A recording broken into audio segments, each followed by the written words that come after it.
Medical Dialogues, your daily dose of health and medical news. I'm Mr. Zaman and today I'm going to talk about after 30 years, new guidelines for weight loss surgery. Two of the world's leading authorities on bariatric and metabolic surgery have issued new evidence-based clinical guidelines for patients with type 2 diabetes beginning at a BMI of 30.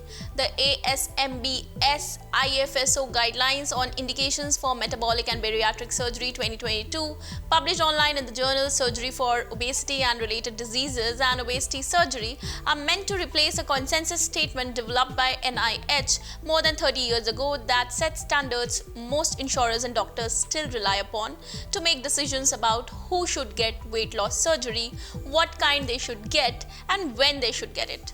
In the 1991 consensus statement, bariatric surgery was confined to patients with a BMI of at least 40 or a BMI of 35 or more and at least one obesity-related condition such as hypertension or heart disease.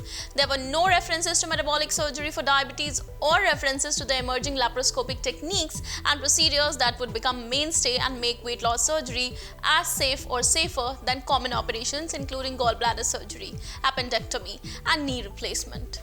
The statement also recommended against surgery in children and adolescents even with BMIs over 40 because it had not been sufficiently studied.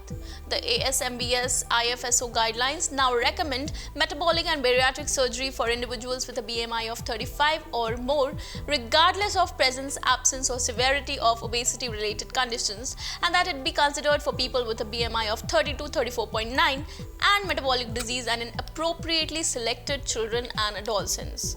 But even without metabolic disease, the guidelines say weight loss surgery should be considered starting at BMI 30 for people who do not achieve substantial or durable weight loss or obesity-related improvement using non-surgical methods. It was also recommended that obesity definitions using standard BMI thresholds be adjusted by population and that Asian individuals consider weight loss surgery beginning at BMI 27.5. The new guidelines further state metabolic and bariatric surgery is currently the most effective evidence-based treatment for obesity across all BMI classes, and that studies with long-term follow-up published in the decades following the 1991 NIH consensus statement have consistently demonstrated that metabolic and bariatric surgery produces superior weight loss outcomes compared with non-operative treatments. It is also noted that multiple studies have shown significant improvement of metabolic disease and a decrease in overall mortality after surgery, and that older surgical operations have been replaced with safer and more effective operations. Two laparoscopic procedures, sleeve gastrectomy and Roux-en-Y gastric bypass, now account for about 90% of all operations performed worldwide.